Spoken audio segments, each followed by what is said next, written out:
അറബി ഭാഷയിലെ റിബ എന്ന പദവും മലയാള ഭാഷയിലെ പലിശ എന്ന പദവും ഒരേ അർത്ഥത്തിലല്ല ഉപയോഗിക്കപ്പെടുന്നത്.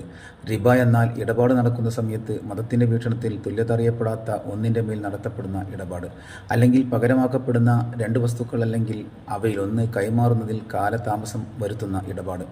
ഉദാഹരണം, 1000 രൂപ കടം കൊടുക്കുമ്പോൾ 1010 രൂപ തിരിച്ചു തരണമെന്ന് നിബന്ധന വെക്കുക. ഇവിടെ കൊടുക്കുന്ന സംഖ്യയും വാങ്ങുന്ന സംഖ്യയും തുല്യമല്ല.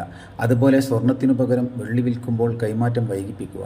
ഇവിടെ ഈ വൈകിപ്പിക്കുന്ന കാലയളവാണ് പലിശയാകുന്നത്. എന്നാൽ പലിശ എന്ന പദം ഇത്തരം കാലയളവുകൾക്ക് മലയാളത്തിൽ ഉപയോഗിക്കപ്പെടുന്നില്ല.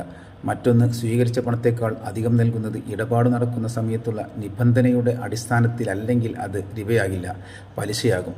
ചുരുക്കത്തിൽ എല്ലാ റിബായും പലിശയല്ല, അതുപോലെ എല്ലാ പലിശയും റിബായുമല്ല. ചില റിബകൾ മാത്രമാണ് പലിശയാകുന്നത്, ചില പലിശകൾ മാത്രമാണ് റിബയാകുന്നത്. അതിനാൽ വ്യക്തമായ ബോധ്യം ഈ വിഷയത്തിൽ ഉണ്ടാക്കിയെടുക്കൽ ഒരു സത്യവിശ്വാസിക്ക് അനിവാര്യമാണ്.